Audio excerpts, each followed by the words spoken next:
اگر آپ کا شوہر دنیا کے سامنے ایک مثالی انسان ہو، لوگ اس کی تعریفیں کرتے ہوں اور لڑکیاں اس کو آئیڈلائز کرتی ہوں کہ کاش ایسا شوہر ہمیں بھی مل جائے، لیکن ایک دن آپ کو اچانک سے پتہ چلے کہ وہی شوہر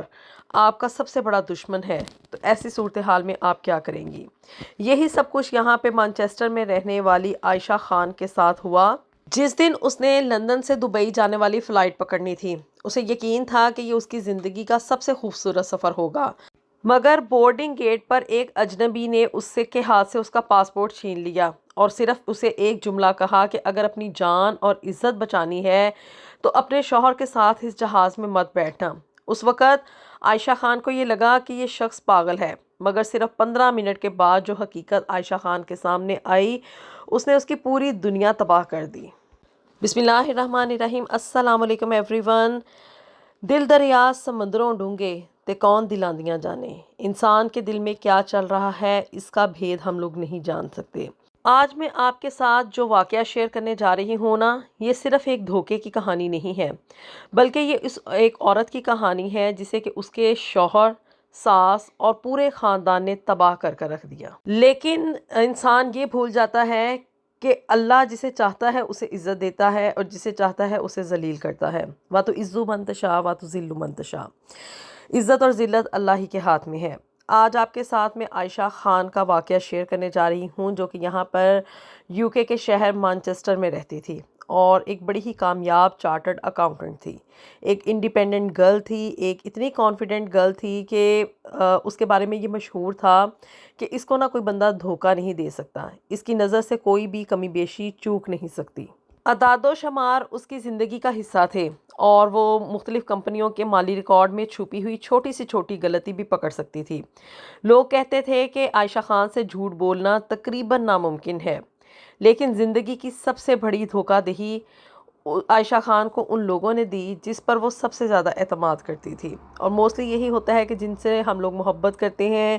زندگی میں، جن پر ہم آنکھیں بند کر اعتماد کرتے ہیں نا، وہی ہماری جڑیں کاٹتے ہیں۔ عائشہ خان کی شادی یہیں پر UK میں حمزہ خان کے ساتھ ہوئی تھی اور ان کی شادی کو کوئی تقریباً 9 سال کا عرصہ ہو چکا تھا۔ ہیپیلی میرڈ لائف یہ لوگ گزار رہے تھے اور ان کی شادی بڑے ہی دھوم دھام کے ساتھ پاکستانی کمیونٹی میں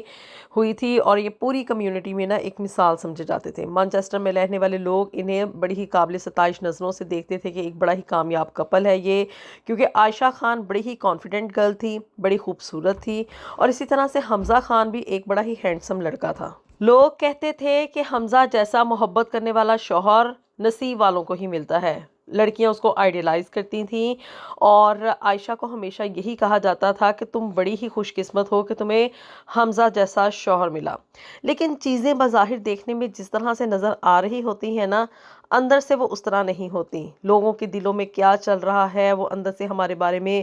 کیا سوچ رہے ہیں، اس کا اندازہ ہم لوگوں کو نہیں ہوتا ہے، اور پتہ تبھی چلتا ہے جب کہ وہ ہماری جڑیں کاٹ چکے ہوتے ہیں یا ہمیں نقصان پہنچا چکے ہوتے ہیں۔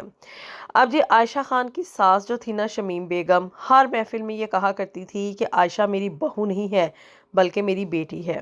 اور عائشہ کو بھی یہی لگتا تھا کہ ان کی باتیں جو ہے نا وہ سچی ہیں، کیونکہ بظاہر دیکھنے میں اس کی جو ساس تھی وہ بڑی ہی میٹھی زبان کی عورت تھی اور اس نے عائشہ کے ساتھ کبھی بھی کوئی اوپر نیچے کی بات نہیں کی تھی۔ اب عائشہ چونکہ ایک کامیاب اکاؤنٹنٹ تھی اور اس کی انکم جو تھی وہ اچھی خاصی تھی، اس کی سیلری،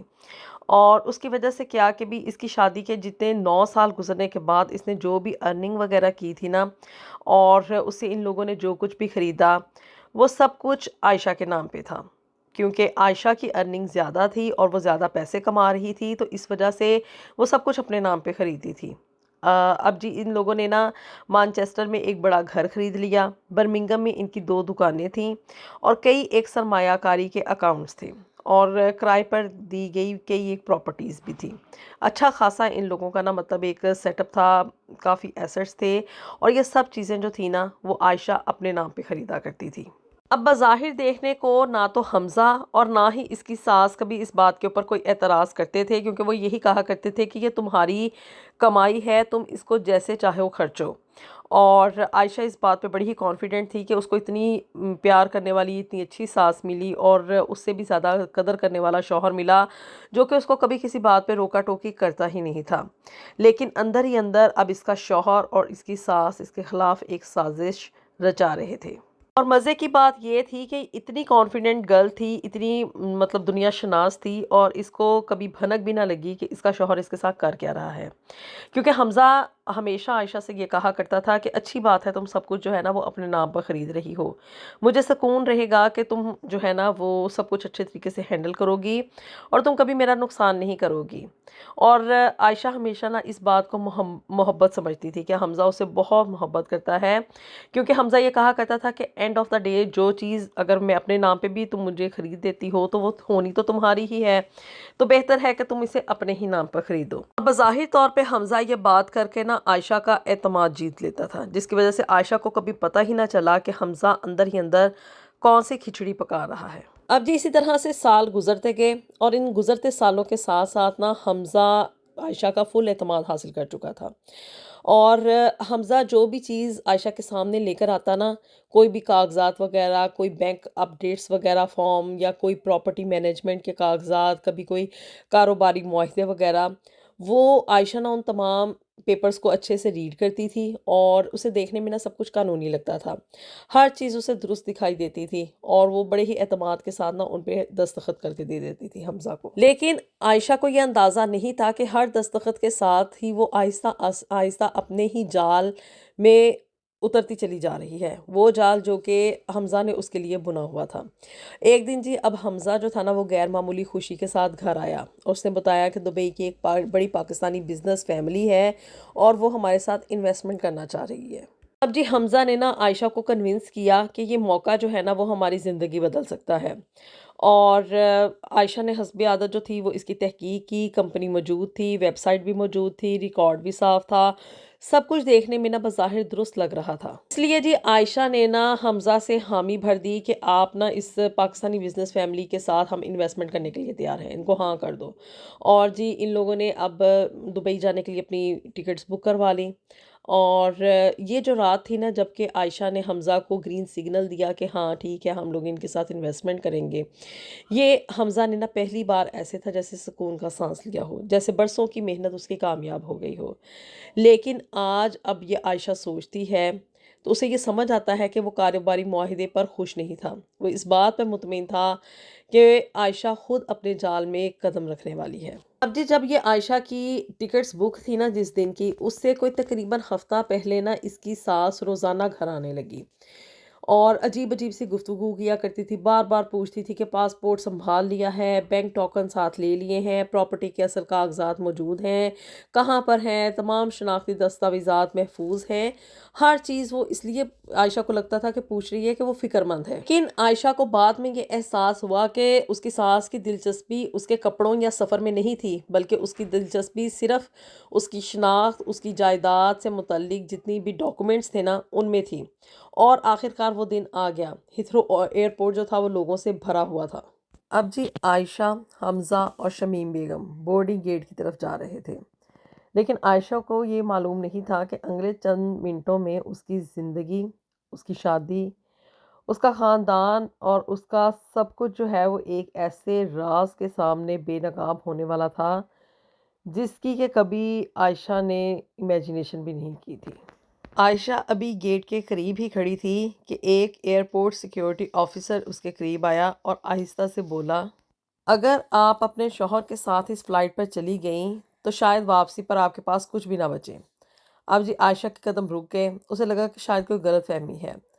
مگر آفیسر کی سنجیدہ آنکھوں نے اسے پریشان کر دیا، اور کچھ دیر کے بعد اس نے دور شیشے کی دیوار کے پیچھے سے حمزہ اور اپنی ساس کو ایک اجنبی شخص کے ساتھ بیٹھے دیکھا، اور تینوں فائلیں کھول کر باتیں کر رہے تھے۔ عائشہ تجسس میں قریب چلی گئی، اور اچانک عائشہ کے کانوں میں حمزہ کی آواز آئی، جیسے ہی عائشہ دبئی پہنچے گی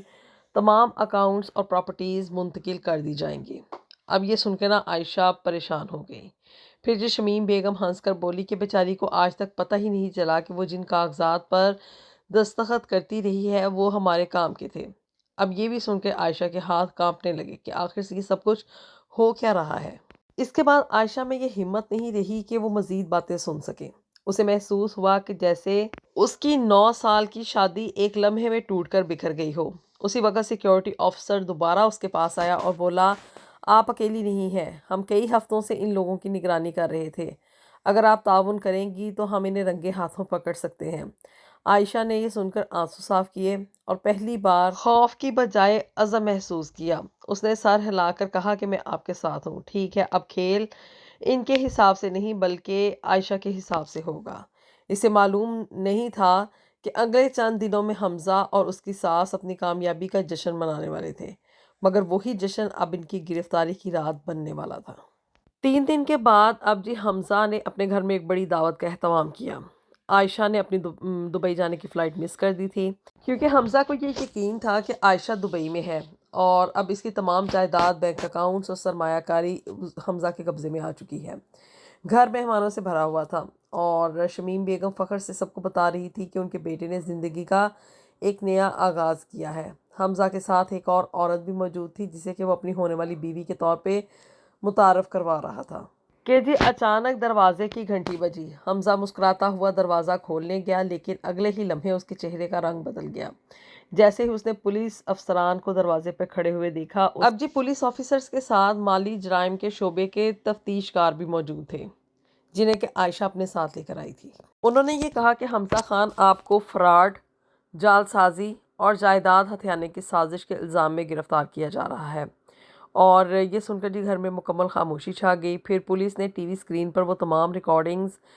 چلائیں جن میں حمزہ، شمیم بیگم اور ان کا ساتھی عائشہ کی جائیداد ہتھیانے کے بارے میں جو منصوبے بنا رہے تھے اس کی ریکارڈنگز موجود تھیں۔ مہمان حیرت سے ایک دوسرے کا منہ دیکھنا شروع ہو گئے کہ آخر یہ سب کچھ ہو کیا رہا ہے۔ اسی لمحے اب جی سب سے بڑا جھٹکا لگا جب کمرے کا دروازہ کھلا اور عائشہ اندر داخل ہوئی۔ اسے دیکھتے ہی حمزہ پیچھے ہٹ گیا۔ اس نے کہا کہ عائشہ میری بات سنو،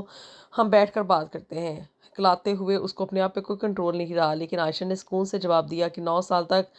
میں تمہاری ہی باتیں سنتی رہی ہوں، آج تمہیں اپنے اعمال کا جواب دینا ہوگا۔ تفتیش کار نے یہ اعلان کیا کہ تمام جعلی منتقلیاں منسوخ کر دی جائیں گی، تمام اثاثے عائشہ کے نام پہ محفوظ رہیں گے اور کسی بھی جائیداد کی قانونی ملکیت تبدیل نہیں ہوگی۔ شمیم بیگم صوفے پر بیٹھ گئی، اس کے چہرے سے سارا غرور ختم ہو چکا تھا۔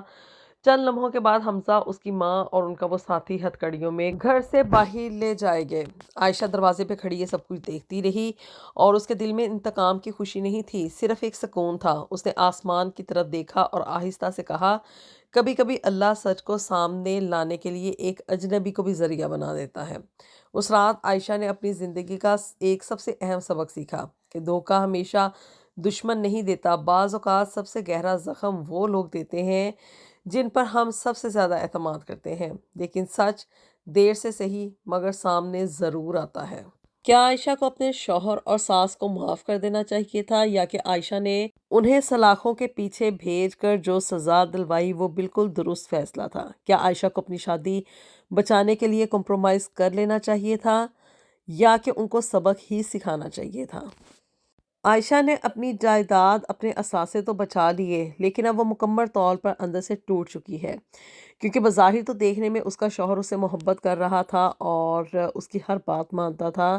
بظاہر لوگوں کو یہی نظر آ رہا تھا کہ عائشہ ایک اچھی خوشحال شادی شدہ زندگی گزار رہی ہے، لیکن اندر ہی اندر عائشہ اب ایک غم میں لاحق ہو چکی تھی اور اس کا دل اندر سے ٹوٹ چکا تھا۔ وہ اس قابل ہی نہیں رہی تھی کہ وہ اب کسی پر اعتماد کر سکتی۔ عائشہ اب اکیلی اپنے گھر میں رہتی ہے اور دن رات یہی سوچتی ہے کہ آخر اس سے غلطی کہاں پہ ہوئی تھی، اس نے اپنے شوہر کے اوپر اندھا اعتماد کیوں کر کیا، اور اگر اس کا شوہر اس کو دھوکہ دے رہا تھا تو اسے پتہ کیوں نہیں چلا۔ اللہ تعالیٰ ہم سب کے لیے دنیا اور آخرت میں ڈھیر آسانیاں پیدا فرمائے۔ ملیں گے آپ سے نیکسٹ ویڈیو میں with something new and something very interesting. Until then, اللہ حافظ۔